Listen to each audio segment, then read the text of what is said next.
Hello, my wonderful B-Day chemistry students. Today is your first day back from Christmas break, and I left on a plane right after school yesterday, so I'm currently in Florida at my race, and this is what you're going to be doing today. So we are starting a new unit today, and today is the only real lecture day. So everyone yesterday had me for lecture. Unfortunately, you guys have me in video form for lecture, but I know you're gonna work hard and get it done and do your best to understand it. Remember, you can always email me with any questions you have and I will answer right away. My email is on the board. Okay, so this unit is all about ionic bonding. Make sure you get an ionic bonding packet from the counter. Today we're gonna talk about ions. This is a review because you already had a test on this, but it was clear back in like first quarter, so I'm assuming you don't remember. You're going to be able to understand the difference between cations and anions, the charges and types of atoms, the ion symbols, and how ions are formed. Over the next few days after today, you're going to work on learning target 2 with formulas and names, so looking at a name and being able to write the formula from it. The Lewis dot structure, the crisscross method, polyatomic ions, and writing formulas from names. Compound characteristics versus formula characteristics. We're going to do this as a lab together when I get back. So we're going to focus on these two, 1 and 2, while I'm gone. Today we're focusing on learning target 1. By the time you're done, this down here that looks like gibberish will actually be super simple to you. We're just working on this first part today, the ion symbols. Okay. Don't have the calendar done yet. But when I do, it will be up on the backboard. So if you want to know when your test is and what we're doing, just look at the backboard. As of right now, your test should be on the Monday after I get back. So I'll be here the 15th, that Thursday. We'll review everything. Our test will be the Monday after that. So that's that's Martin Luther King Day, so it'll be the Tuesday after that. So it should be this Tuesday right here. That should be when your test is, because this is Martin Luther King Day and there's no school. So let's dive in. Cations versus anions. So when we're talking chemistry, remember, an ion is an atom that either lost or gained electrons. And this is so nice because you can see exactly where you should be writing this in your packet. So hopefully you're writing along with me, as you know you should be. And now has a charge. So the atom either lost or gained electrons, so now it has a charge. This is not a partial charge like with covalent bonding. This is a full charge because we fully lost that electron. We don't have someone that's just hogging it. That electron is gone. Okay, we have 2 types of ions. We have cations and we have anions. Here's my memory mechanism if you don't remember. Cation literally has a plus in the middle of the word, so that tells me it is a positive charge. Or you could think kitty cats, and if kitty cat's a positive thing to you, that helps as well. Because it is a positive charge, remember, electrons are negative. So if we have a negative electron and a positive charge, what happened to our electrons? That's right, they're gone. So we lost electrons. Anion, I always write it lowercase because when you write it lowercase, it looks like onion, and onions are negative because when you cut them, they make you cry. So anions are a negative charge. Some people also do anion Skywalker, like from Star Wars. That doesn't work for me. I like the onion thing better. If it's a negative charge and electrons are negative, that means we gained electrons. Okay.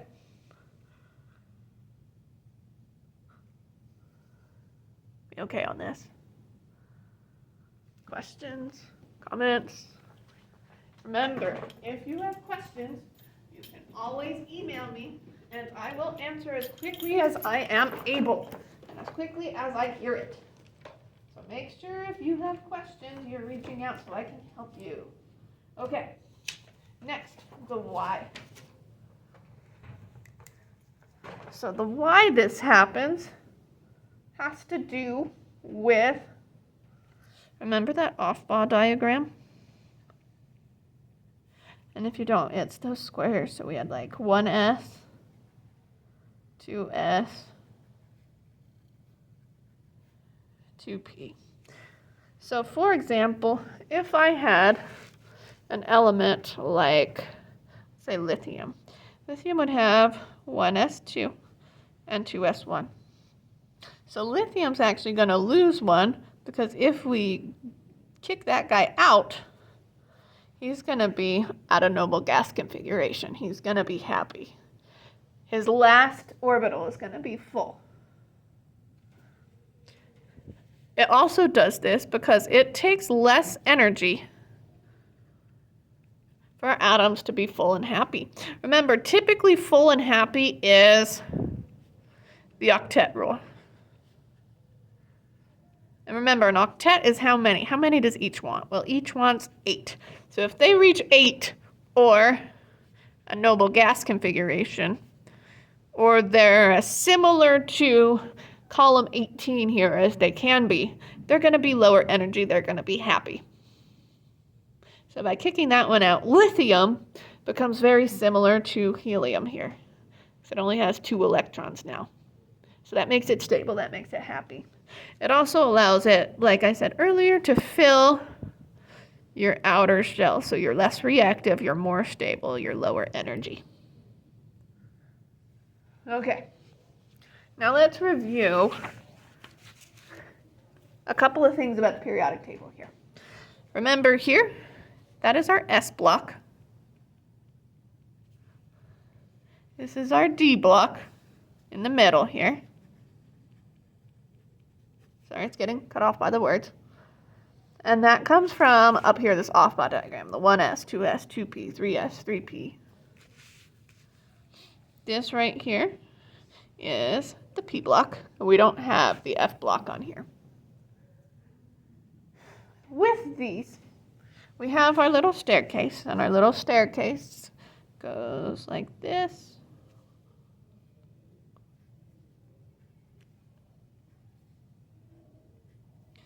To the right of our staircase, remember those are our nonmetals. To the left of our staircase, those are the metals. And our staircases is the metalloids. Okay, so with that review in mind, remember when we form an ionic bond, it's going to be one metal, or one from the left side of the table, and one nonmetal, or one from the right. So far, we've been talking about covalent bonds, and covalent bonds are 2 nonmetals. Remember, hydrogen's a weirdo. He actually acts like a nonmetal. The only reason he's in that first column is because of his valence electrons. Let's review that quick. This first column has 1 valence electron. Second column has 2. We skip the ones in the middle. For now, these will come up on your test and later on. Column 13 has 3, 14 has 4, 15 has 5, 16 has 6, 17 has 7, and 18 has 8. So that's why the octet rule happens, because the noble gases in column 18 have 8 valence electrons. So with that, I want you to think, if we have 1 valence electron and we want to get to 8, is it easier to lose that one to be full or to gain 7? It's easier to lose one, so they're going to lose one. And when we lose an electron, that becomes a what charge? A positive charge. So everything in column number 1 is going to have a +1 charge. I want you to write that down. Okay, let's move on to column number 2. Column number 2 has 2 valence electrons. And again, we want to get to our octet, 8. Is it easier to lose 2 or gain 6 to get to 8? It's much easier to lose 2, so that's going to be a +2. Because when we lose electrons, electrons are negative, so then our charge becomes positive. Skip the ones in the middle. Let's go to block number 3 in our metalloids. 13 has 3 valence electrons. Is it easier to lose 3 or gain 5? It's still easier to lose 3, but we're getting close to where we flip that around. 14, because it has 4, it can either be plus or minus 4. It can go either way because it's right in the middle there. But after we get past 14, 15 has 5. So is it easier to lose 5 and be a +5 charge or gain 3 and be a -3? It's much easier to gain 3. So 15 is going to be a -3 charge. Which means 16, hopefully you're getting the pattern so far. 16 has 6 valence electrons. Is it easier to lose 6 or gain 2? It's easier to gain 2, so it's going to be a -2. Which means fluorines and the halogens right here, they only have 1 valence electron. Is it easier to gain 1 or lose 7? It's much easier to gain 1, so it's a -1 charge. And our 18, because it's already a noble gas, they're typically not going to have a charge. Okay, remember, if you have questions so far, please email me, watch this video back. I'll have a couple other videos linked on Canvas for you to watch as well. And I'll also give a couple other videos to the sub to help explain things in a little different way. But we're moving on. We've done, so far, cations and anions, and charges and types of atoms. We're going to move on to ion symbols information here on the next page, on page 6. So a positively charged ion is called a cation. We're going to compare regular magnesium to magnesium 2+. Remember, this is the ion symbol where we have the charge in the upper right. Okay, magnesium, if we look on the periodic table, remember, as we look on the periodic table, I'm going back to it, our protons is that top left number right there. And this is the mass, which is what? Yes, protons plus neutrons. So if we look at the big one, the blue number is our mass, and the blue number is our atomic number, or our number of protons. And the red number is our mass, or protons plus neutrons. So with magnesium, if we look on the periodic table, there are 12 protons. Magnesium ion is the same, because remember, if we change the number of protons, you change the identity of the element. So since this ion is still magnesium, we know it still has to have 12 protons. Okay, they give us the neutrons. Now we're going to figure out the number of electrons. Well, if it doesn't have a charge, remember the number of protons and electrons is the same, because you want it to add up to 0. So if you have 12 positives and 12 negatives and you put them together, you get a 0 charge. That's why this is going to be 12. Well, we have to figure it out for this one, because this one has a +2 charge. So what means we lost 2 electrons. We need to take this charge and do the opposite. So we need to do 12 minus 2. It's going to give us 10 electrons total, because we lost 2 of those electrons. So our isotope or ion symbol here is going to be magnesium. Remember, our atomic number, or our number of protons, goes in the bottom left. Our mass number is going to go in the top left, so that's protons plus neutrons. 12 plus 12 is 24. And then if we have a charge on the top right. We don't have a charge, so we're not going to put anything there. This one is going to start the same with 12 and 24 and Mg.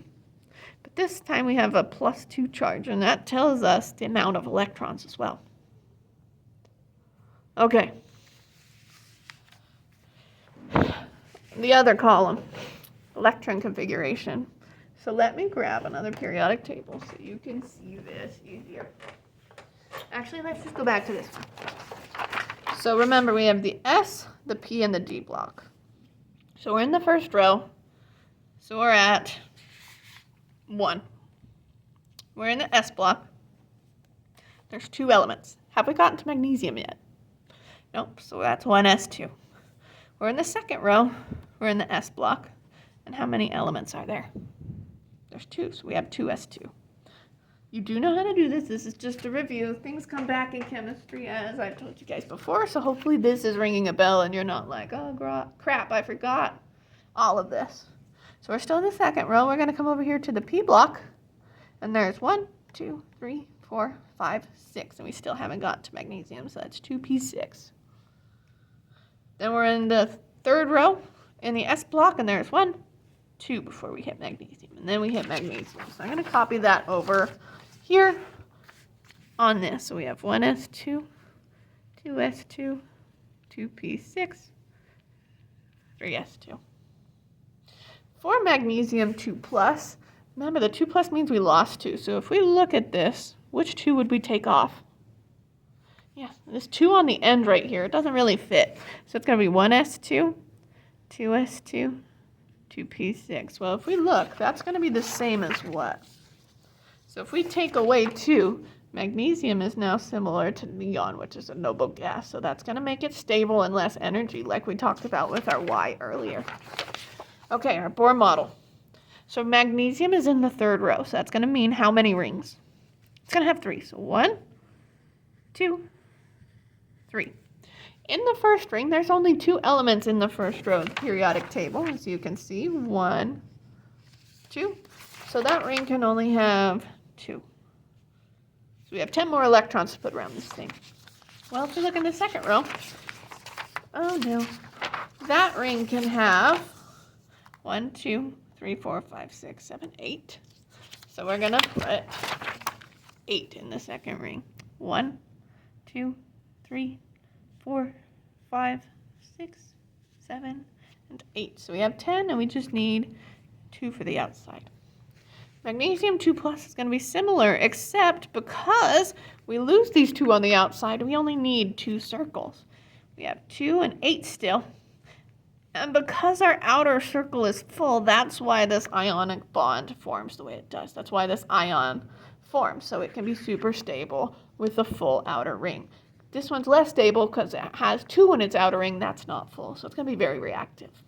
Now let's review our Lewis dot. So with our Lewis dot, we have magnesium. And magnesium, if you look, is in the second column. So it has 2 valence electrons. So we're going to draw a dot for each of those. Well, the magnesium ion is a +2 charge, which means we lost those. So we actually don't draw any. And we put it in brackets with the charge on the outside. We don't draw any because they lose those 2. And we got to put that charge on those brackets to show that we realize it lost those 2. Okay, so let's look at how sodium works here. Formation of a sodium ion. Sodium has, if you look right here, we have 11 electrons. So if we count, there's 1, 2, 3, 4, 5, 6, 7, 8, 9, 10, 11. We have 1 of those electrons as a valence electron, which means it's on the outermost ring. Because there's only 1 on the outermost ring, that makes this very, very, very reactive. In fact, it has a very low ionization energy, which means it's going to be very easy to steal that electron. It's also going to have 11 protons at the moment. So its electrons and protons are even, which means we are neutral. There is no charge to this atom. We're going to add 419 kilojoules, which is the ionization energy, and that electron's going to pop off. And what that creates is an atom with 10 electrons, 11 protons, and a little electron hanging out there in space. In actuality, this is going to be taken by one of the nonmetals. It's going to make that nonmetal positive. Okay, so from this, a sodium atom plus ionization energy excuse me, is going to give us a sodium ion. I'm going to put an equal sign there, plus an electron at the end. So remember, if you forgot, ionization energy is the energy required to remove an electron.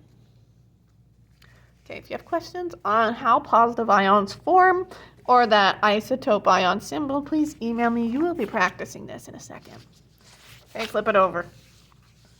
Transition metals are where we get funky. So I told you didn't have to have transition metals memorized. The only 3 you need to are these 3. I need you to circle those 3. Those 3 are the only transition metals you should know. Makes it easy because aluminum is in 13, which matches the 13's charge. So the only other 2 you need are zinc. So here's how I remember. They just count down. Aluminum 3, zinc 2, silver 1. And they're in that diagonal line. Those are the only 3 transition metals you need to have memorized. Everything else with transition metals might have more than 1 charge. Oops. So typically, transition metals are going to lose the 2 electrons in S. So they're going to lose their S2. That's typically going to give them a +2 charge. I say typically because do you think they're all going to follow that rule like we want? No. Because transition metals can also lose some of the D block. Oh my gosh, I lost. That should say also. Lose some of the D block. So you can get charges up to 3+ or more.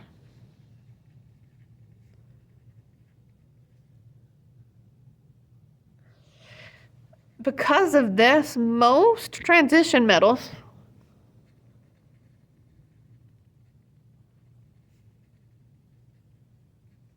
are going to have more than one charge.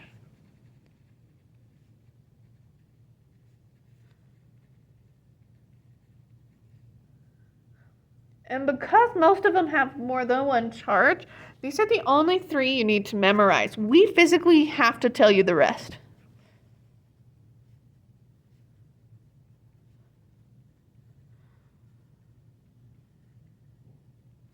So you need to memorize those 3 we circled. We have to tell you the rest. We're going to tell you those with Roman numerals, and you'll learn about that, I think, tomorrow or the next day. Okay, negative ion formation. I want you to pause this video and take 5 minutes. So sub, please give them 5 minutes to fill out this. Use this positive one as a guideline, and with your partner, pause the video and fill out this. Okay, welcome back. So I'm gonna go through this quickly just to make sure you got it right, and then we're done for today. Well, with the lecture. Then you get to practice, and this practice will be on there for you to double check, make sure you did it right. So nitrogen, if we look, nitrogen is in column 15. That means it has oh, goodness gracious. Where is my tape? There it is. If we look at the periodic table, I was looking at valence electrons instead of protons for some reason, so I totally screwed up. Periodic table, our blue number there for protons is a 7, so they have 7 protons. Nitrogen ion has the same number of protons because it's still nitrogen. Remember, if we change the number of protons, the identity of the element would change. That's not great. Number of electrons, it's also going to be 7 because there's no charge up here. For this one, it's a 3-. So we need to do the opposite. We need to add 3. That's going to give us 10. So our isotope ion symbol, we have our atomic number in the bottom left. 7 + 7 is 14, our mass in the top left, and our charge, which there is none. So for this one, it's going to start the same. The only difference is we are going to have a charge, and it's going to be a -3 in that top right. For our electron configuration, we start in the first row with 1s2. We're not quite to nitrogen yet, so we go to 2s2. And then we go to 2p, 1, 2, 3. So it gives us 2p3. For nitrogen 3-, remember, we got to do opposite of the signs. We need to add 3 to that guy. So it's going to give us 1s2, 2s2, 2p6. So our Bohr model, because nitrogen is in the second row, is only going to have 2 rings. First ring has 2. We're trying to get to 7 again. So 7 - 2 is 5. So our second ring is going to have 1, 2, 3, 4, 5. With this one, it's also going to have 2 because 5 + 3 is 8. And guess how many our second ring can hold? 8. So we have 2, 3, 4, 5, 6, 7, 8, 9, 10. Our Lewis dot structure, there are 5 valence electrons because it is in column number 15. So we're going to do 1, 2, 3, 4, 5. With a 3- charge, remember we add 3, so it's going to be 1, 2, 3, 4, 5, 6, 7, and 8. We've got to put that in a bracket and give it a -3 charge to tell us that it's not normally that way. Okay, last little thing, and then I'll let you work on your assignment the rest of class. So in this chlorine atom, we have 17, protons in that center. We have 17 electrons around it. It's going to become a chlorine ion with 18 electrons around it and 17 protons. Because there's an extra electron, that's going to give us a -1 charge on that chlorine, as you see right here. So what's going to happen is a chlorine atom plus an electron that we probably got from somewhere is going to give us a chlorine ion. And that takes a tiny bit of energy. So what I need you to do now is take everything you learned today. This will always just a lot of review. To finish up pages just 8 and 9, just 2 pages in this packet. I don't have the key done yet, but it will be done by the time you see this.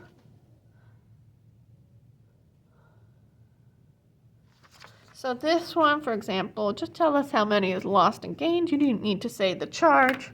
And most of this, you're just looking and telling me charges. This one, you do need to review noble gas configuration, so I'll review that with you real quick. So sodium is Na. If you look on the periodic table, look over there with me. Let me get one. Yeah, a little helpful. Okay. So Na is right here. The noble gas that comes right before Na is neon. So I'm going to put neon in brackets. Okay, then right after neon, we're in row 3. See, 1, 2, 3. We're in the S block. I don't have that labeled on here, but it's labeled on the big one. We're in the very first element, so that'd be neon 3S1. You're going to follow that pattern for the rest of this table. And there's an example up here of how to fill in this table. So you're going to finish pages 8 and 9 today. Please take it seriously. You are going to be tested on this. And check the key when you're done. Do not just copy the key or your neighbor, because you will not learn anything and you will not do well on this test. We are going to use the stuff on this test for the next couple of units, so I need you to be super solid on it and understand it really well. Again, if you have any other questions, please email me. I am more than happy to help you. And I hope you have a great Wednesday and a great rest of your week. Bye, guys.